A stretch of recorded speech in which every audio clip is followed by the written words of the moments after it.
All right. Whoa. Okay. DirecTV stream is so low on their audio. I have to turn it up so loud that my mic had to be all the way off. Here I am. All right. Let's do that intro one more time. Forgive me if anyone has headphones on. Yikes. Hey, sports fans. Coach Nick here, and welcome to the B-Ball Breakdown live show coming at you right after that game, which was unbelievable. I'm coming in hot here because when you see a team that doesn't follow up by three and also completely melt down like they did, there's a list of things they did down the stretch. I don't know if we're surprised, but by the time we get to the conference finals, you should have ironed out some of the dumb stuff that the Pacers did. And then ultimately, I guess they don't deserve to win because of that, right? That's sort of where we're at here. Really, really frustrating all the way around. Lots of stuff to get to. Don't forget, if you want to ask a question about this game, feel free to use the super chat on the YouTube side. If you're over on Twitter, come over to YouTube. Use that, and then we'll put your name up on the screen. We'll give you a lot of love and hype, and it'll really help us keep this show going. So please feel free to do that. And without any further ado, let's bring in our guests. We are our normal, usual suspects here. We have Andrew Combo Salop. What's up, Combo? Are you there? Yo. I think he's there, but maybe he doesn't turn on his damn microphone yet. But we'll get him there soon in a minute. Can you hear me? And then let's bring on Chip, because we have Chip Clark, a college referee, who's going to come in and we'll talk about everything and anything we have about questions about we have. Can you hear me? I'm sorry. I'm a little scattered here, guys. I am really upset at how this played out. Can you hear me? But, Chip, can you hear me? I can hear you guys. Can you hear me? Can you hear me? Oh, no. I can't hear you. Okay, it might be me. Chip, can you hear me? I can hear you, Combo. Okay, so it's something on Coach Nick's side because me and Chip hear each other. All right, well, here's what happened. I'm going to be frank with you guys.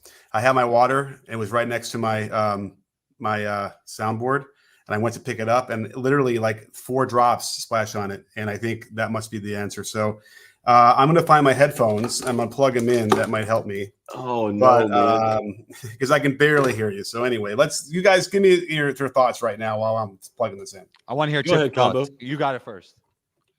Well, I mean, I had a few plays to talk about. You guys, I missed the first quarter, but I picked up the last 3 quarters in overtime. So why don't you give me your thoughts first, Combo? Because I just had a few plays to talk about, and then I was just going to chime in.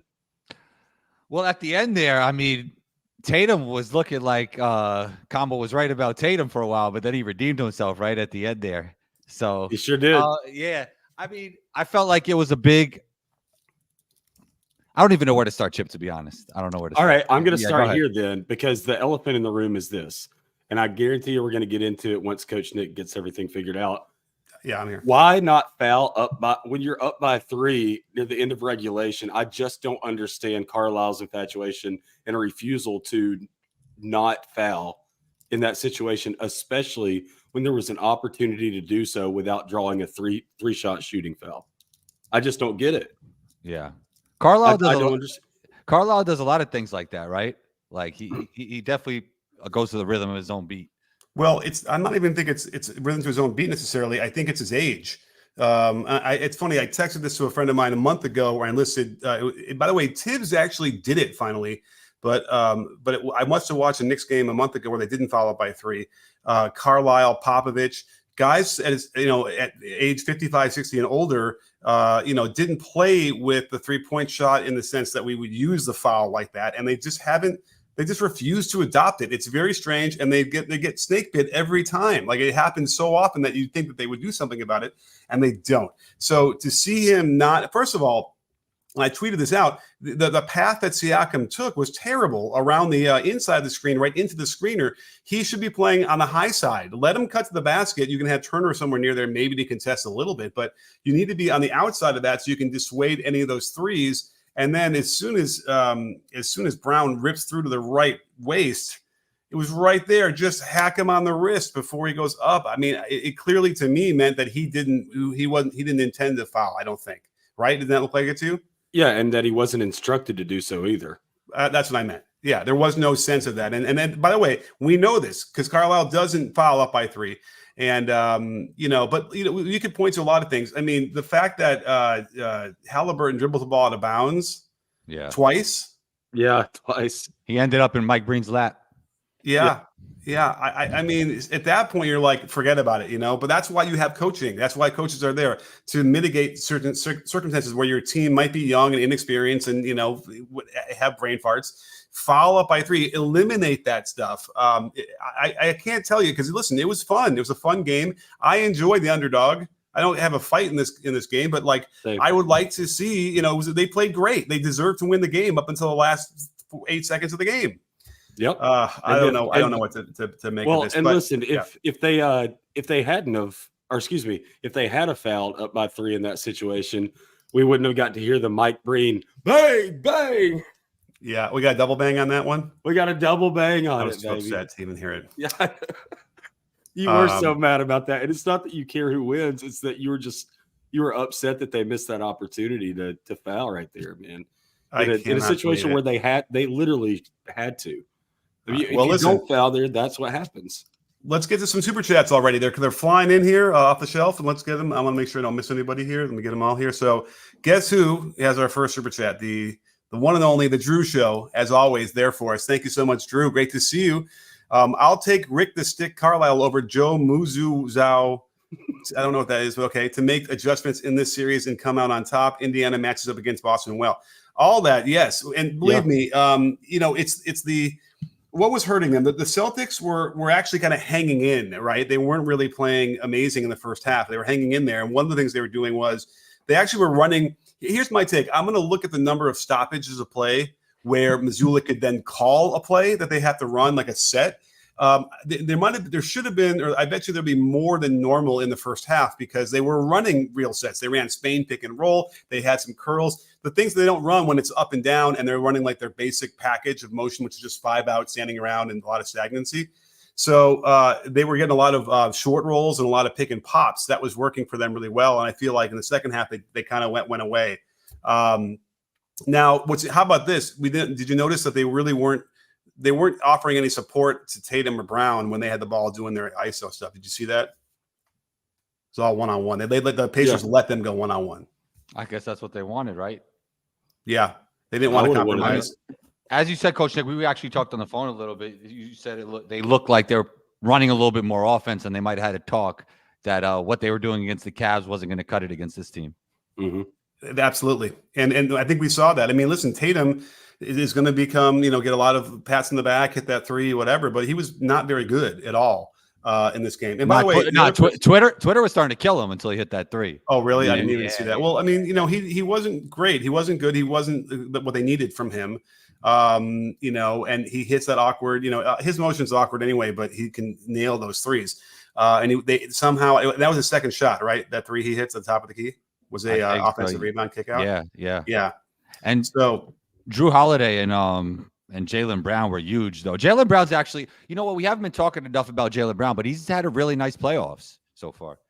Yeah. Well, Jaylen Brown, let's go through his numbers. Let's see. Jaylen Brown was 10 for 20 and 26 points, 7 rebounds, 5 assists, 3 steals. His defense is really great. I think Indiana's transition defense isn't great, and probably that will allow Brown to have some really nice games over the course of this series. Yeah. It's amazing that Tatum actually had 36. It was a very quiet 36 in my point of view, like from what I saw. 10 of those were from the free throw line, which becomes a little bit quieter. But it was what this is it. That was I think Carlisle probably had already had it all mapped out. They're doing the press, so they're not helping on Tatum and Brown on their ISOs really, and they probably didn't do that because they saw that it wasn't working well against Brunson, right? Mm-hmm. They just don't rotate well. I think part of it is they're not teaching. They're not able to get through, and maybe there's some IQ issues on the defensive end on the Pacers. They just can't figure out rotations well enough. So they said, okay, we'll just play it one-on-one, and that's enough for them to steal and win on the road. And then, by the way, I don't even think it would be a steal. I think they won. They played well, and they should have won the game.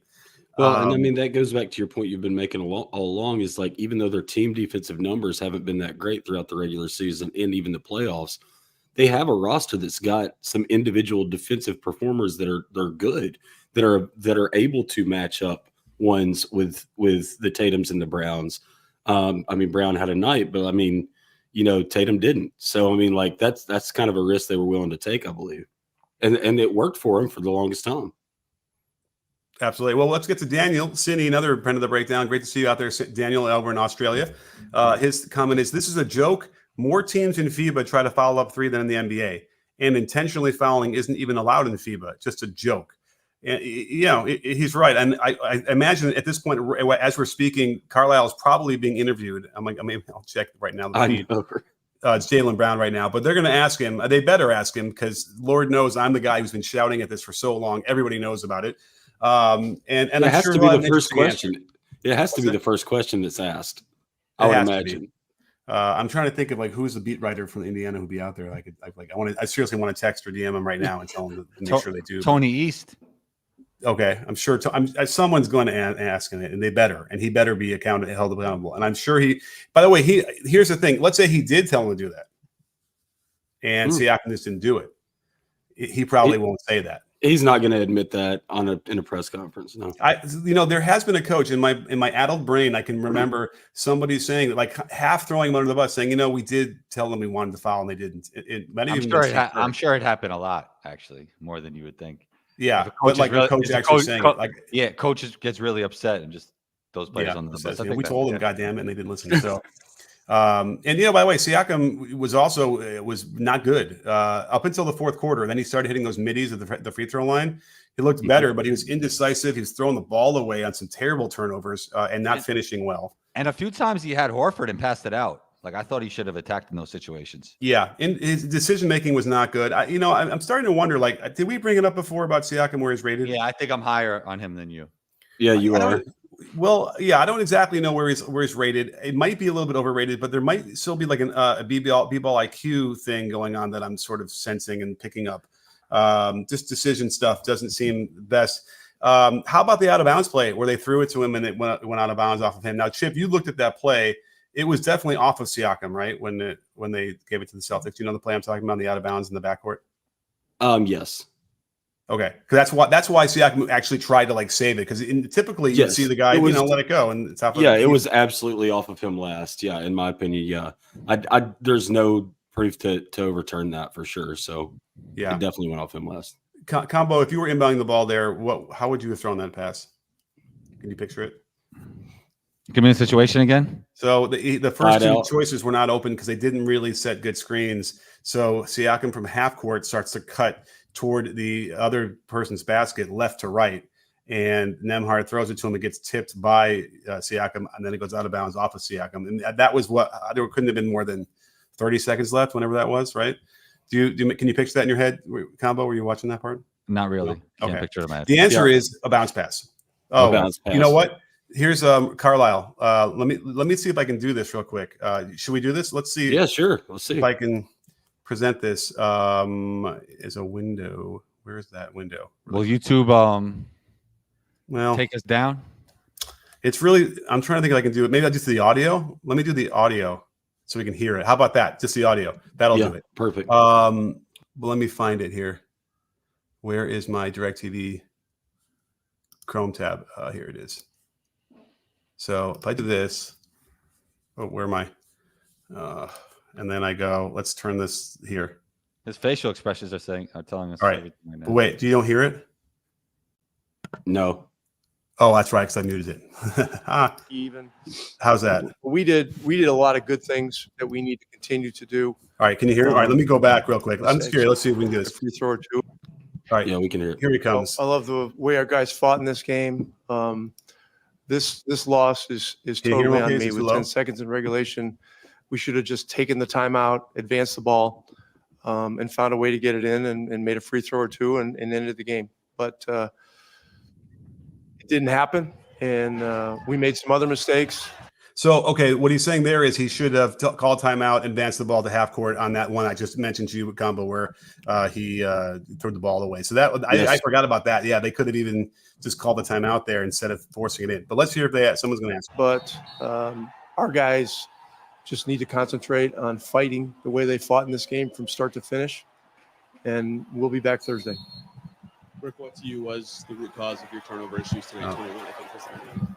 22 for 32 points is what I saw. Yes, that was sorry. We made mistakes, and so that's an area we got to clean up. They're asking about the turn. And then this is about the turnovers. Rebounding was pretty even. but we did a lot of good things that we need to continue to do. So we know he's not going to bring it up. Let's see. I kind of want to skip 30 seconds. But let's just see someone ask him real quick. We've been a tough-minded, resilient team, really, for almost the entire second half of the year. But we got to continue with that and come back in here on Thursday night. Was there instruction to foul before that round 3, even though there wasn't really a chance to do so? Yes, but he caught the ball and he was face up, so Pascal decided to lay off, which was, I understand, that's probably the right decision. You don't want to give up a 4-point play. So, look, a lot of things had to go wrong for us and right for them. They did. And so, we got to own it and we got to get ready for Thursday. Okay. So they did tell him to foul and Siakam didn't do it. It seems clear to me that when if it's in your mind, you want to do it and you see Brown rip through to the right hip, right toward you, you just got to do opportunity. It. Right. Yeah. You just got to do it right there. Yeah. So, and then, then he got scared, right? So he kind of got thin because then he went up and then he didn't even put a hand up. Right. So, by the way, give a lot of credit to Jaylen Brown. It's a huge shot that he hit. Huge shot. I got to say this real quick from a rule standpoint. Remember the directive that they gave and the amendment to the rule that they made last offseason, where if they're ripping across in more of a horizontal way instead of vertical, that's not in the act of shooting. So if you foul him as he's ripping across in more of a horizontal way before he goes up to shoot, that's not going to be in the act of shooting, and that would have been a great situation to do so. The only time it's going to be a shooting foul now is if you've got your arm extended, you foul, and it's while they're bringing the ball more vertically than horizontally. So that was a great opportunity to foul right there, and Siakam just passed on it. Yeah. So I'm glad we got a chance to see that. Let's get some more super chats before they get too old. Here we go. We have Spencer B. Thank you so much, Spencer. Very generous of you for the super chat. And Spencer says, "What a game! As a Celt fan, I am ready for Singer to be back." Singer, who's Singer? KP. In the edge of my seat, eat the whole game. What does that mean? I'm ready for Singer to be back. I think he must mean Porzingis, like Zinger. Maybe it's with no Z. That must be what he's saying. Yeah, maybe. In the edge of my seat, eat the whole game. I think that they're going to need him, right? I think they're going to need KP to win this series. I mean, he makes their team a lot more unique, but I think they would still win if they didn't have Porzingis. I mean, I guess certainly now, getting that first game, but because who knows? Maybe that was it, right? And then all of a sudden, I mean, listen, your heart's gonna be broken at this point, and like, how are they gonna be able to rally and come back from that? The younger teams like this have struggled in those situations in game 2. So yes, it would be an easy prediction to just say, yeah, Celtics are going to come out. We're focused. We're going to do this right, and they're going to just blow them out in the beginning. Which, by the way, is how it started in the beginning of the game, as they're down, 12-0, whatever it was. Every mistake you can make from a inexperienced team that hasn't been that far, they made easily. And yet after that moment, they really just took it to the Celtics. It was good to see. You notice Al Horford always makes big shots. Yeah, he hit a 3. It was wide open 3, right? I feel like he's been doing that his whole career. Yeah, like he shoots like over 50% when the game is on the line. Oh, and then he blocked the Siakam inside hand layup. I think that was in the fourth quarter too. Where listen, Siakam did play much better in the fourth quarter, so you got to give him props for that. But that one was indecisive, whatever, trying to take it inside, and you're putting it there for the shot blocker. We saw the same thing with Franz Wagner against Evan Mobley for the game, in whatever game that was, and maybe game 5 or game 4, whatever it was. And I like the inside hand finish, but you got to have your body and more to block that so that the shot blocker can't get to the ball without fouling you. But thanks, Spencer. That's a great point. I mean, this was a great game. Let's pray that we get a few more of these, because I feel like we've had more blowouts in this playoffs than normal.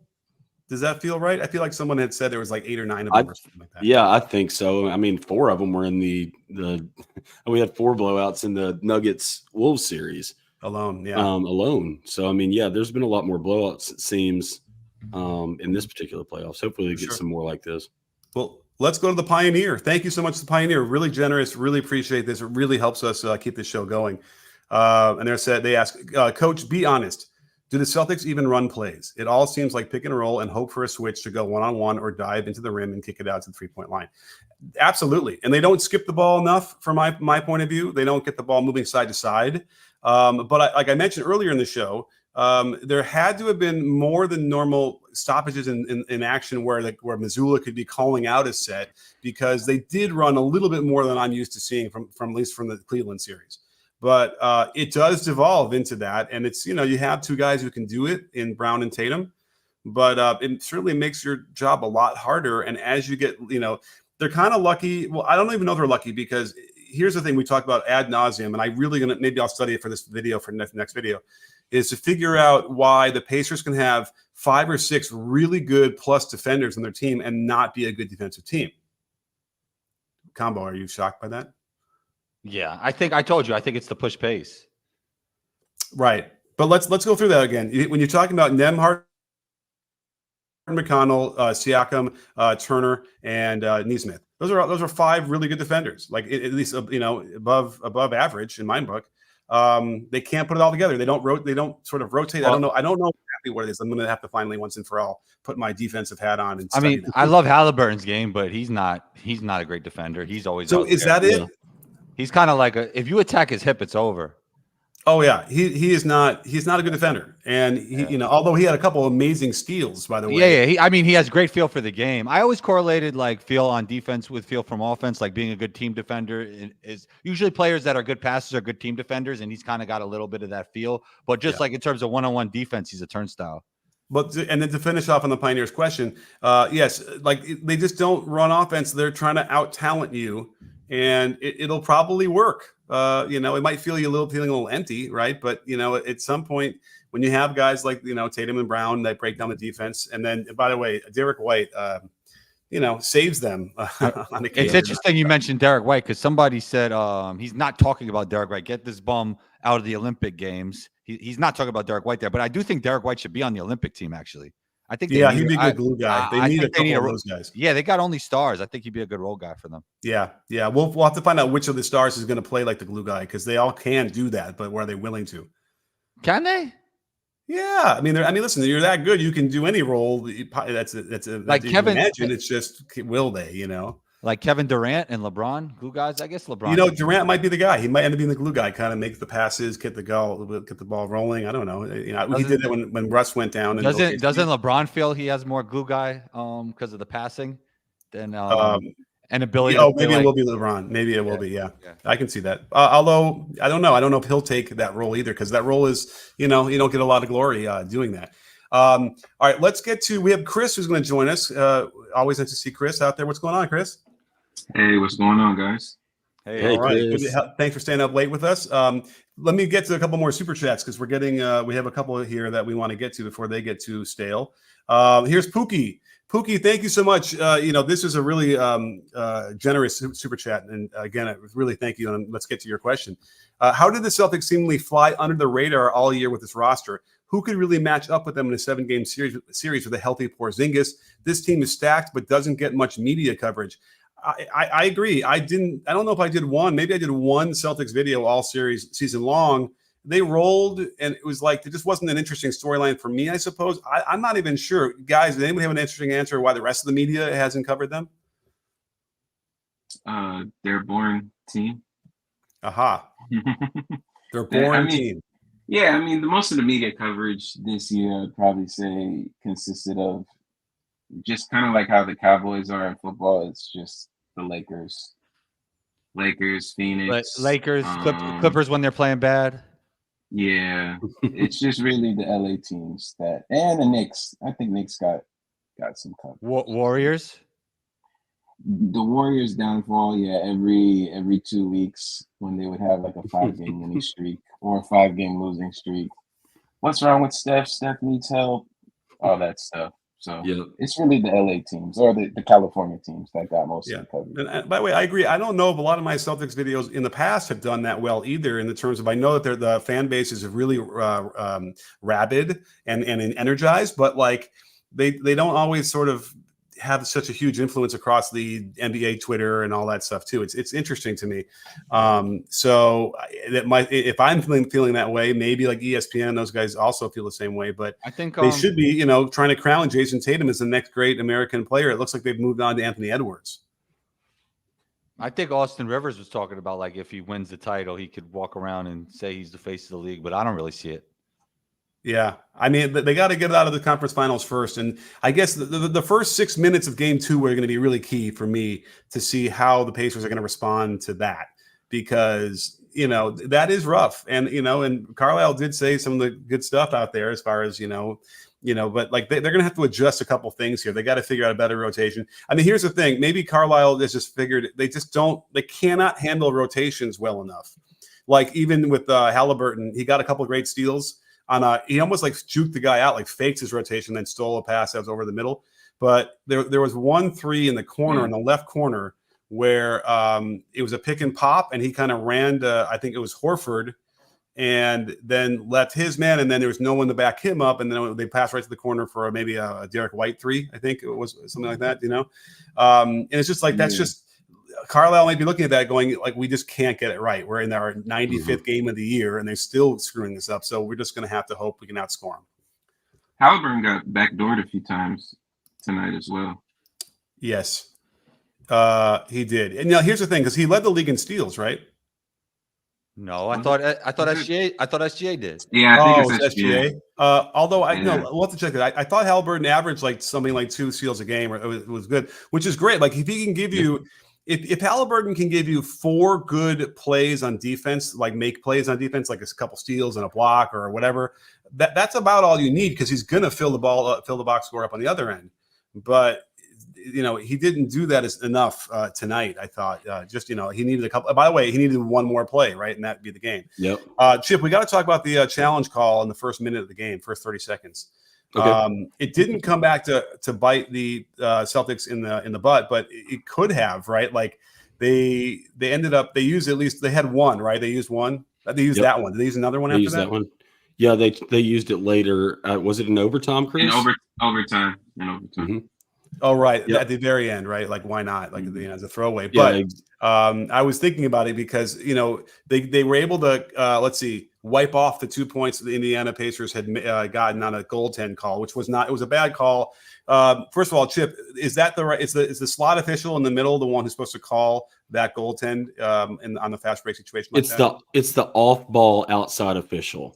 So, and I'm trying to remember on that play. So if let's say a play develops from the slots side on the weak side, and it's going up and there's a goaltend potentially there, the trail needs to be the first one to help out with, or the first one to get that. If it was developing on the strong side, then the slot official would be the off ball official to get their eyes up there. All right, because my memory was it was on the right side of it was the layup on the right side of the basket, and the slot was on the right side of the floor near half court when they called it, or maybe near the hash. So it was a strong side. He was the strong side.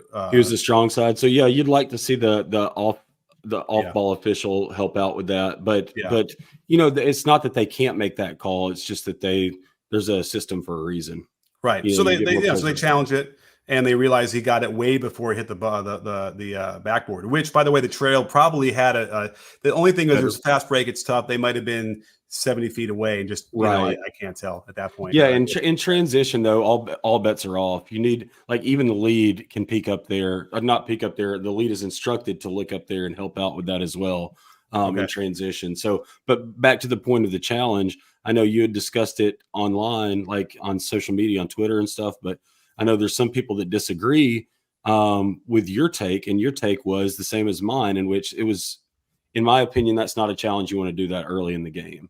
I know there's points consequence. So Chris, you're shaking your head. So give us your thought on that, and then I'm going to kind of give a rebuttal to why I think that it was a bad challenge. I'm a believer in momentum. So that the pace that they were going at, the momentum, getting the points, could lead to more points, and it did. They went on. What was the score? It was like 14-0 or something like that. Well, the momentum of continuing the points and the scoring. If they get that points, maybe it gives the Pacers more confidence. Maybe they get another basket. Maybe it's a little bit closer. But they did extend the lead. The lead then proceeded to get closer. But in that moment, it seemed like it was the right call. But I do get your point as well. Well, and my point really is, because I think you make some valid points on that. My thing is this: is I'm much more of a believer in saving challenges for situations that are impactful. whether it be late game situation. What I told Nick was I would like to, in the perfect world, right? I would like to save one challenge for late game situations in case you need it. And then I would also like to save another challenge for an impact or for a foul trouble foul on an impact player on my team. Because somebody had made the argument with Coach Nick that this is points. You took points off the board that they should have had, or there was points involved with this, and those points, like if you save a challenge for a late game situation, well, when it was a 2-point differential, it would have been a 4-point differential if you hadn't got those points early. Okay, understood. Except this, like, there's a situation where, let's say, one of your impact players, one of your leading scorers, picks up a foul, kind of early in the fourth quarter, that's their 5th foul, and it sends them to the bench, right? Now, them having to go to the bench because you can't challenge and have a successful challenge to keep them in the game, that's worth more than 2 points potentially right there. Have them having to come out of the game, that's points that you potentially lose as well. So in a perfect world, for me, I'd like to have, one challenge available for foul trouble foul, that's an incorrect call on an impact player to keep them in the game if it's overturned, and then save my second challenge for a late game situation since I'm going to lose my timeout on that anyway. Yeah, I think that the overriding mantra needs to be I need to have as many challenges as possible in a game deciding situation. Especially in the playoffs. I don't believe in the butterfly effect, right? I don't believe in that, how it's like, well, the 2 points are the 2 points that you would not have later. Everything changes once that happens. And so the game won't proceed the way it did before, even though I just watched X-Men, where Wolverine goes back in time and fixes everything and then nothing, whatever. We know that's not how it would work. It would be probably more like, let's see, when not the X-Men. Well, it would be like Marvel, whatever, the Avengers, when they went back. Avengers. Thank you. So anyway, yeah, so I Chip, everything you said, I think was spot on. And again, it's like that. All I know is, as a coach, and I asked an NBA coach about this during the game, and they're also like, hey, if you get those 2 points, that's good. And then they also thought that it's rare when you do get a challenge to decide the game. It doesn't really happen that often. So what's the deal? But it might, and once you say it won't happen, it will happen, and then you needed it, and that would be even worse than saving the 2 points in the first quarter, in the first 30 seconds of the game. But like, it doesn't help you when the ball went out of bounds and you need to challenge, and it was your ball and you're going to get it back, and then hey, and even it was a goaltend there, they had a challenge. Well, and even to Chris's point here, I do like the thing you said about momentum. But, who's to say, like, let's say it's a 10-point game early in the fourth quarter and you're starting to make a little bit of run, and then you've got a similar play like this that's going to take points off the board that you actually deserved. That could be a momentum killer, or vice versa. And, a momentum play like that, and a momentum challenge overturn or call overturn, I'm much bigger on a momentum play in the fourth quarter in a tighter game than I am a few seconds into a game. So I'm not a fan. I've already expressed my view on this on the show, is like, I'm not a fan of hardly any challenge in the first half. The worst challenge you could ever make is an out of bounds challenge, like for a ball out of bounds off the wrong team in the first half.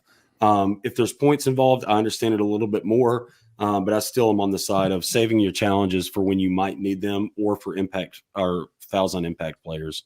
All right, we have another super chat. Let's get a few more before they get too stale. Rich X Wolf, thank you so much. They want to know, how did I get DiVincenzo on the show?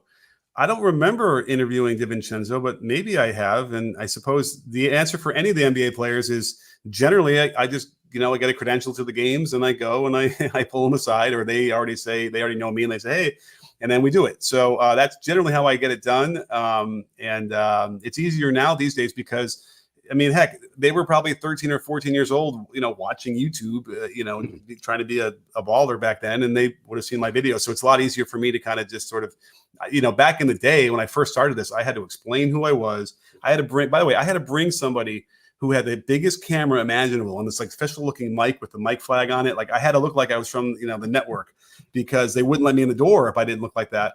And now I can do a selfie, with selfie thing with mics. I don't need anybody else. It's so much better and easier. Just because we've gotten to the point now with technology, but enough people now know me, I can kind of get in there and do it. So it's pretty cool.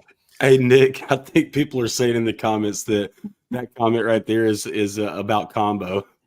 It's like comparing combo. Oh, they're trying to make Combo look like he looks like DiVincenzo. Ah, my I, fault. I, Jeez, I, that- I see it a little bit. right over my head. All I right, get, I get DiVincenzo, I get iHeart, I get Nurkic, I get all these guys, man. wow. And I'm glad you brought Right. up how you get people on the show because man, it made me think about I got to be there with you and even hold the camera when you got to interview Dame Time in Orlando. Yeah. And that was all right. fun. Exactly. Yeah. All Yeah, right. Cool. that was a lot of All fun. right. Here we go. And that's exactly right. Chip was there. He was the guy. Yeah. Every once in a while, I'll have someone who can film for me and who has a credential to get back there too. So that makes it even better. Ken C, thank you so much, Ken. I really, really appreciate it. Brown is not a solid free throw shooter. Maybe they should give him 3 free throws. I mean, absolutely. And coach, it looks like everyone just attacking Al. Should they cut his minutes? You know, they probably, but then down the stretch, he had a great defense possession on was it no, it wasn't Halliburton. It was Nembhard who went on him and got and missed that shot. Tried to draw a foul. It was Nembhard, right? Yeah. But here's the Nembhard thing, tried to Nembhard create then contact. ISO'd on him and scored. But he went. The difference is he did like a little step back. Yeah, when he got some scored, space right? for a 16 And footer. then Nembhard a few plays later, he tried to create contact and he just stuffed him. I think the more, by the way, on the I think they had a replay of that play on the other side, and it was not. I thought it was going to look really bad that like there was a lot of contact and whatever. But you know what? Never mind. I'm thinking of the Tatum fadeaway that he missed. I thought for sure we were going to see Turner whack him or something, and it turned out, he faded away and he got away from the guy and it was clean. But I didn't have on my bingo card Nembhard doing the ISO to actually hit that shot that ended up being huge. I was surprised they did that. You would think that they would want Halliburton doing that. And it's easy to get that switch, right? Have Halliburton dribble the ball and screen for him. So, kudos to Nembhard, who's got a lot of heart and has hit, he hit that game winner in the other series. And man, they did everything they needed to do, really, up until that last bit. Gosh, I mean, even if they didn't want to foul, if he just played the defense right, it didn't run into the screen. And then someone else had said, by the way, that I think it was McConnell. I think was it McConnell guarding Derek White, who screened for Brown to the corner. They just should have switched that. Did you notice that McConnell play more tonight? Because he definitely played more towards the end of the game. Let's see, Nembhard fouled out. Neesmith fouled out, so that might be part of it. McConnell got 24 and a half minutes. And this is an overtime game, so not really, because I think he played in the overtime, right? Well, he doesn't usually play with Tyrese late in games because they don't like the spacing around Tyrese. Yeah, and when TJ he was in there, so he probably got a couple extra minutes.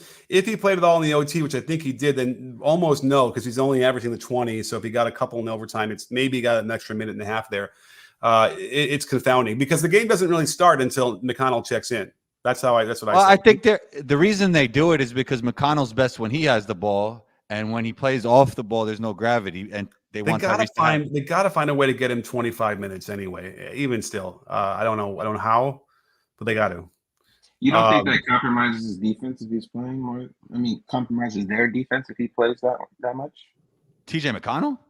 I mean, McConnell's a good defender, right? He's a pressure defender. Like but in the half court, right? When they get when the Celtics get those switches with Jaylen Brown or Drew Holiday, he's giving up like 3-4 inches on those guys, right? Yeah, that's true. Yeah, I'll have to look. I don't know if that killed them tonight, but yeah, it's definitely a fear. I mean, listen, the defense is a concern, and Carlisle doesn't seem to have many answers, and so they don't play zone. Sometimes but TJ is the type of player that makes up for all the stuff that seems logical. Like he'll get some hustle plays, like he'll change the game around. You know what I mean? Yeah, full court, he definitely adds pressure. And he's a killer in that like short to mid range. No, yeah, he wasn't really taking too many tonight. I think they snuffed that out tonight. You can see he hangs in the air, and he has a very high, a lot of airspace between his body and the ball, so that there's no power generation with the movement of his body. It's all like wrist. And that's why you can't really shoot very well from far doing that. Didn't Jordan have a little bit of that? Not to compare TJ McConnell to Jordan. Yeah. Jordan had a high release point. Well, he worked, but here's the irony about Jordan was that year over year, he worked to raise his set point higher and higher, which in turn helped to get his elbow underneath the ball better. And he also used the turn of his feet. That's how we really first started noticing the turn. And so ironically, the way he shot in college which is like a lower set point, kind of like how Curry shot it. He would have been a better 3-point shooter, arguably, if he had kept that there. But because he kept raising it higher and higher, it made it harder to be consistent from 24 feet. So it's kind of this weird thing where it looked beautiful, right? His jump shot looked beautiful. And I have no doubt if he really worked on it and it became a focus, he would have been able to shoot it 36, 37, 38%, no problem. But he used to shoot a lot lower in, like almost like the Steph. And I'm telling you, he probably would have been able to, be more consistent from deep. All right, let's get to a next question, which was, all right, did we get that one? Yeah, so we talked about AI. So let's get back to the Drew Show. Thank you so much, Drew. Always there for multiple super chats. Team USA, who didn't finish the season injured. Right. Is there anybody? Is it Devin Booker? Yeah, I guess. Who else is on that team? Team USA basketball. Do you count Halliburton? Okay. Edwards. Drew Holiday. Bam. Holiday. Tatum. Bam. Anthony Edwards. Wait, what's Tatum on that team? What's that? On Team USA? Yeah, I'm looking at the pictures right now. Who's on? Oh, right? you mean are we talking about last summer or this upcoming summer? No, this summer, 2024. Oh, okay. I thought he was referring to last summer's. Oh. The team. I think but he's like who's who's on it now? Like Embiid is probably banged up. Who else? Kawhi is banged up. I don't know. AD is probably banged up, right?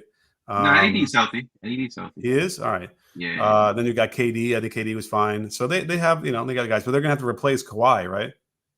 Yeah. Yeah. I think it's up to him though. Okay. He played game 3. He wasn't, like 100%, but in a few months, who knows? Okay. All right. It's a lot of money in pairs. Well, let's get to Andrew Zhu, best friend of the breakdown. Great to see you, Andrew. Hallie step back 3 at travel. Okay, good. I'm glad Chip is here. So there was one that's been going around Twitter these days that he does. I think they got to clean it up. I think that there is he's adding a little extra step. He's gathering a little early on that, and he shows the jab step, which is supposed to be the gather, and then the 1-2. But I don't know, Matt. The ball is either pausing or that hand's getting there a little early for my taste. What do you think, Chip? Yeah, players have become a lot more skilled at delaying their gather.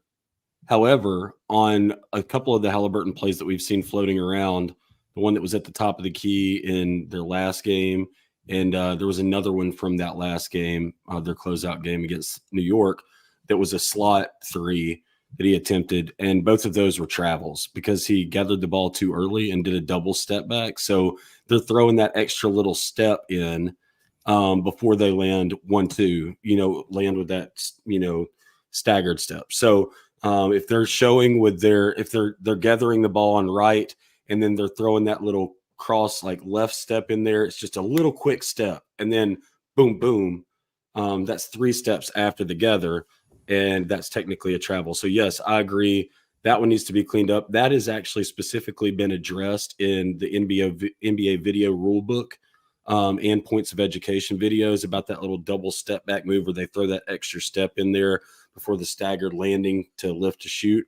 I think they used the Steph play for one of them to show an example of how that's a travel. And so, yeah, that one needs to be. And listen, it's hard because a lot of these players are so skilled now. They're delaying the end of the end of their dribble or their gather by not putting their hand under the ball and just kind of keeping it on the top side as they're starting to step back. So you got to be really tight on that. And a lot of times when officials are officiating the defense like they're supposed to, it's hard to determine exactly when that gather occurred. So even one split second, literally a tenth or two of a second, could make all the difference in you seeing that was a travel or not seeing that it was a travel. So there you go. Great question, Andrew. We have another super chat from best friend of the breakdown, Braun. Always great to see you from Canada. Thank you so much. Want to give Combo the floor so he can share how he really feels about Tatum when he drives to the basket is better than moving like he's in an off-season workout.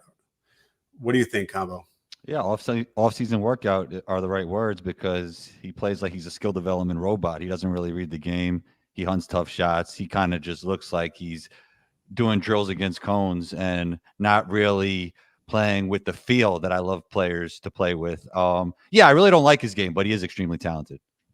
Yeah, I mean, eyes down as well as a problem where he'll go and he's looking down the ground as he's driving, and then he will spin or turn, and all of a sudden he looks up to shoot it, and there's somebody in his face. People on Instagram who will say, "You guard him," and I tell them I didn't play any defense. Like, I'm my own favorite player. Like, I like Combo's game a lot, but I didn't play much defense, so I won't guard Tatum. I don't guard anybody really. Yeah.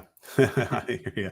Listen, it's hard to stop him, and what's interesting about Tatum is he'll have those games like last year. I think it was last year, where he laid an egg for like 3.5 quarters and then hit like 4 threes in the fourth against Philly, right? Was that 2 years ago? It's almost like his talent defies the way he plays because he's so talented. He's athletic and tall and can finish and can shoot. He just doesn't press the right button at the right times, if that makes sense. Yeah. Like if and the question here is how many players in the NBA could score like that given that role?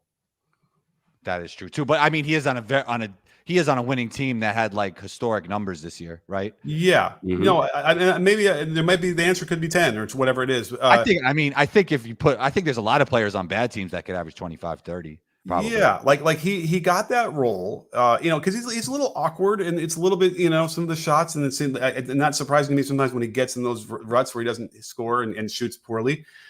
He gets stripped, things like that. It's not there's a level of excellence. I'm wondering that might not be as consistent with him, which is probably why he gets left off the top 5 and top 6, right? Even though he's on this great team and has done all these things. So right, because I don't think is he top 6. I mean, he's top 6, and he was like probably number 6. I think for MVP it was he was 6 because Embiid wasn't even there, so it was like Luka, SGA, Brunson, right? So he'd be 7. At least So but it's an interesting question because there's a lot of talented players who don't get a shot, who are our 12th men, never get on the court, who can really score, right? So and I guess the reason why he's special is that he's 6'8", or he's really long and he's tall. He might be even taller. I mean, I remember when I met him, he's like, you're looking up at the guy. He's tall. He's a legit 6'8", whatever, maybe more. So to be able to do that at that height is really important. And did he ever really remember how the whole thing on him was he couldn't drive, he couldn't get by anybody off the dribble? Yeah, he got better at that, but he's still he kind of has times where he could go all the way to the basket, but then pulls up. I think his issue is he just settles too much. If you look at the other top 5, top 6 players in the league, they don't settle. It's crazy. KD actually settles for a lot of short twos, but he's so efficient that it doesn't matter. Yeah, but he's been efficient his whole life. That's what I'm saying. But he kind of he pulls up for like these really short jumpers when he could get layups. It feels like. Yeah, but there's I feel like the shot quality for his pull up jumpers, he's like square. He's not spinning and fading. He's definitely more fluid. There's something there to that where it just seems like those are tough shots that Tatum ends up creating that he decides to create. Like wow. So that's a thing. So I'm glad you could do that. Thank you, Brian, for the super chat to talk about that, because this is there's a couple people that need to prove it to me. I kept saying Siakam, this is his chance to really prove to me that he is rated where he's supposed to be rated, and it was up and down tonight. But I'm glad to see he did finally get better in the fourth quarter and really help them until he didn't. And Tatum is probably that guy. It's probably not even fair for Tatum for me to even say, oh, he's got to prove it to me, but. I don't know. I think this maybe the one, this run, I would like to finally once and for all just be settled with him and feel good about how he plays and his roles and all that stuff. Anything else we have to talk about in this game? What else is my video going to be about? What did you think about the Celtics zone in the first half? The what? First half? The Celtics zone that they went to in the first half. Oh, gosh. For a few possessions. I remember the one where they threw it away, but they couldn't even make a pass from the wing to the corner. And it brought out Cornette, who had to guard the corner. And that meant that Turner was going to be able to post up Tatum. And he got pissed. You saw him because he realized I would have had a great, easy score down there, right? Yeah, I was going to ask you about that. What do you think about them putting the big in the corners? Because they did it with Horford was in the corner as well. Yeah, I think it's a 1-2-2, right? Was it a 1-2-2? I got to look at it again. That one looked like a 1-2-2 because Cornette was in the low block and he had you have to go to the corner. It's not like you have 3 down there and Cornette can hang in the paint. And if that's the case, I never see I designed a zone where you play behind the ball, and one of the reasons why I'm using the defense, the Dean Smith point zone defense, is because it keeps the center between the ball and the basket at all times, and the guys who guard the corner or anybody else because of that. I like the fact that, in the 2-3 is sort of a similar way. It keeps that center in the paint. And I generally don't, unless you go really small and you have a guy like Siakam playing center, then great, let him fly out to the corners and all that stuff. But yeah, when you have Cornette, you have Al, like I wouldn't want them flying out there and having to deal with that because they're going to get blown by. There's no rim protection. It doesn't work real well. Okay. Anything else? I was going to ask you guys. So I know, Nick, you tweeted about this play. I know I've seen in the comments, some of the maybe Pacers fans, but a lot of people talking about how Pacers didn't get any favorable calls down the stretch and stuff like that. Wanted to get y'all's thoughts on that. But then at the end of the day, I also wanted to say, that was their game to lose and they lost it. You know what I mean? They had it. They had it right there. So, it's hard to blame any officials for that. I'm thinking of the one call that really stuck out to me, and I'm not saying this was the only one, but the one that was an obvious miss is, after we had talked about Halliburton earlier getting steals and going in transition, he got that one in transition. I know you tweeted about it as well. I tweeted about it too. It's really one of those situations too, guys, that you get to understand. We get to see the baseline replay angle, and we get to see the obvious swipe down by Pritchard on the left arm of Halliburton as he's going up to shoot. I wanted to make this quick point is in that situation, that's a blind spot for the officials. It's a quick turnover. It's quick transition. The new lead, Tony Brothers, and then you've got the new slot coming back down the floor, Guthrie, and trying to get back in a dependable position to be able to officiate that play. At the point of contact, when he swipes down on Halliburton's left arm, Tony Brothers, the new lead, is stacked and screened by Brown on the inside. And then from behind, who was the one that the Celtics player that was screening Guthrie? Oh, gosh. I'm trying to remember. But there was a Celtics player on the backside that was screening Guthrie as well. So it's a blind spot. The officials literally can't see that left arm getting hacked. That's why that was missed. It's unfortunate. We try our best to be in a dependable position at all times as officials. That's the goal. But it happens sometimes where we're not, despite our best efforts. I will say this. We've talked on this show before about context clues. There is a situation on this play in which they would have called a foul even if they can't see it very clearly or have an open look. That situation would be if while Halliburton is going up, Pritchard swipes on that left arm and it causes the ball to become loose and continue up into the air on an upward trajectory. That is a context clue for officials that the arm was hit and instead of the ball. But because on this play, Halliburton was able to keep control of that ball in his right arm after his left arm got taken off, that context clue is not there. And so the officials can't, I don't want to say guess, they can't make an informed decision on that because those context clues are not there. And so it was just simply one of those situations where you want to be in the right position, but in this case, they weren't. It was a bad place, bad time, screened by two different opponents. And they were unable to see that contact on the arm like we were able to see from the baseline angle. If they have an open look on that play, it gets called 10 times out of 10. For sure. Great breakdown on that one for sure. And that, it happens. They cannot call what they don't see. Brothers would have probably gotten reprimanded anyway, right? Well, maybe not if they ended up looking at it and realizing it was a call, but somebody might have said something to him saying, Tony, you really couldn't have seen that, right? Like that might come up in a review, right? Yeah, that's something that they could say there. I mean, these guys are like, I know a lot of people don't like this, but like they're top-notch officials. They're the best in the world. Like they do a lot of film study. They do a lot of things. They do a lot of film study to pick up on context clues and help them make informed decisions absent definite information. We always want to have definite information when we make calls and have 100% info to help us get there. But in the absence of that, there's clues that can help us get plays right if we don't have the best look. And those clues just weren't there on this play. So it was one where he would have had to guess, and you would hate to guess wrong on a play like that. Is context clues like reading body language to be able to tell if somebody's guilty? Well, no, it really has to. Here's the thing.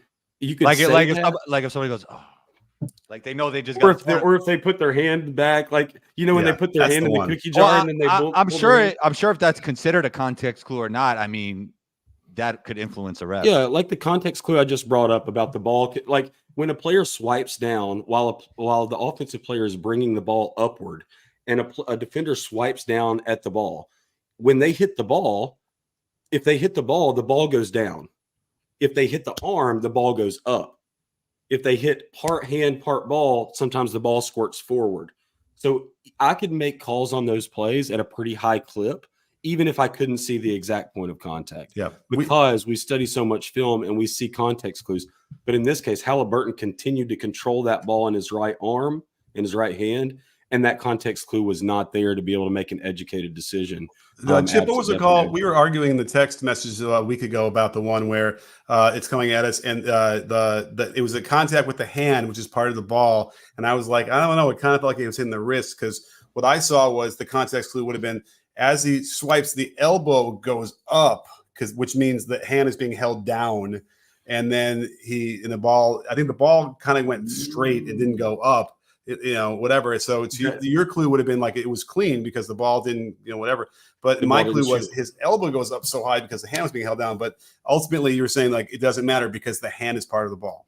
Exactly. The hand is part of the ball, and that on that particular play, the contact was to the part of the hand that was in contact with the ball, and then it slid down to his wrist. So like it was one of those situations where they made contact with the back of the hand that caused the ball to become loose, and the subsequent contact that slides down the wrist is marginal since the ball had already become loose in that situation. But it's tough, and based on that, back to the context clue on that play that we're talking about, the ball squirted forward, which means part hand, part ball, which is legal. Awesome. All right. Well, I think I think it's time to wrap it up. It's midnight on the East Coast for you guys, and great show, great questions, everybody out there. Thanks so much for all the super chatters. Certainly, Drew Show, you're always awesome to be out there. Bron, Daniel, Spencer, the Pioneer, Pookie. Thank you all, Andrew and Bron. Let's see, and Ken. Thank you guys so much for that. Thank you, Chris and Combo and Chip for breaking all this stuff down. It's perfect. We'll be back at it again probably tomorrow night after the other. Hopefully, we get another game like this. Man, I'm expecting it. It's going to be a great series, I think. For sure. Who's going to win? What do you think is going to happen in game 2 of this series? I think it's a blowout. Do you think the Celtics are going to blow them out? Yeah, I think the Celtics. 30. The Pacers just came off a 7-game series. This game went in overtime. I want to see what type of energy they come out in the first quarter. If it doesn't look good, I think it's a blowout. Yeah. Those are really great points. I'm going to go double digits. That way, that makes sense to me.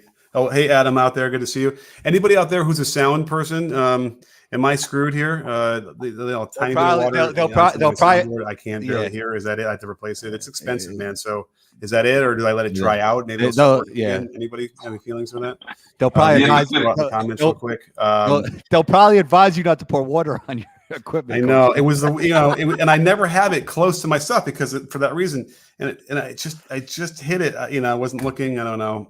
It's slow motion. You know what I mean? Coach, and barely any water really. He can't even hear you, Chris. Hardly any left. He can't even hear you. But put it in a bowl of rice for a week. That's exactly. That's what Chris just said. My sliders. It's literally the sliders. Can you hear us? The thing that wouldn't Coach work. Nick, can you hear Anybody us? Anybody else have any ideas? Am I SOL here? I don't know. Man. We gotta fix this by next show, Coach Nick. I know, literally. I mean, if you understood, I could barely hear you guys with the headphones, and it's jacked We know up. Chris just talked. Chris just talked to you. Chris just talked now, like out here, I can hear it, like it's in my brain. Chris just talked to you for 5 minutes straight, and you couldn't hear him. What's that? Chris just talked to you for 5 minutes straight, and you couldn't hear him. Oh, really? Yeah, I didn't hear him. What were you saying, Chris? Sorry. Wait, what was the last thing you heard? You said put it in rice. Put it in rice. Put it in rice. Put the equipment in some rice. Yeah. Oh, that you said that too? Okay. Yeah. Yeah. That I guess the old iPhone trick. But anyway, I guess with the beauty of Amazon, you can order something and they'll deliver it to you that day. So I might have to just do that. But man. All right. Well, anyway, thank you guys for being here. And don't forget, sports fans, at B-Ball Breakdown, we're not a channel, we're a conversation. You in? Are you guys in? Yes, sir. Yeah.